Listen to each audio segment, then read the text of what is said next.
Böyük və qardaş, Bəxtiyar və Hazırbəqin biz illik birliyə toplamışıq. Azərbaycan adın oddur, özün ışıq, sözün ışıq. Biz də sənin bu müqəddəs torpağından boy atmışıq.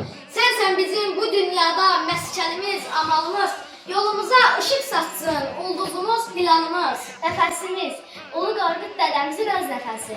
Mahnılarda yaşar bizim babaların addım səsi. Bu torpaqda, bu diyarda dünən vardır, bugün varıq. Biz keçmişə güvəndikcə gələcəyə addımlarıq. Vətən bizsiz də keçinər, keçinməliyik biz vətənsiz. Bu məramı boyatmışıq, Çənlibellər üstündə biz. Şəhidlərin qanı ilə yoğrulub bu torpağımız. Qəlbimizdə dalğalanır öz İsrail bayrağımız.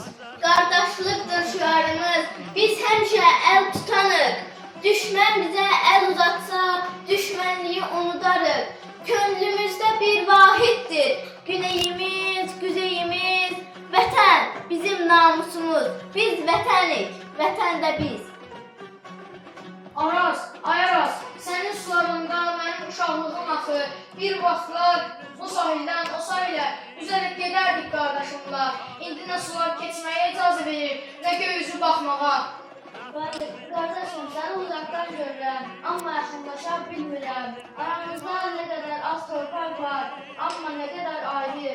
Əllərim titrəyir, səni çaldırmaq istəyirəm. Lakin səsim şanlara dolaşır. Alam, haradasınız? İki tərəfdə iki qardaşı, birini solunda, birini sağında görmək istəyirəm.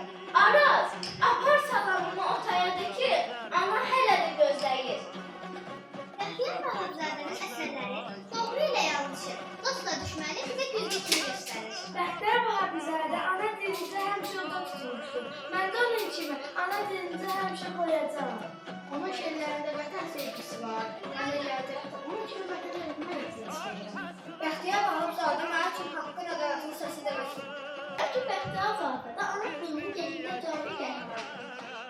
Vicdan. İki yolun ayrıcında dayanıb, gah o yandan, gah bu yandan qorxuram. Gündən deyil, milçək qədər gücüylə mən özünü diş sayandan qorxuram. Haqq evində haqq divanı qurulmuş, hər qazancın öz bahası sorulmuş. Təmənnasız boynumuza yük olmuş, bağışlanan şərəf şandan qorxuram. Bu dünyada anımacağım mizandır, qorxduğum kəs bu mizanı pozandır.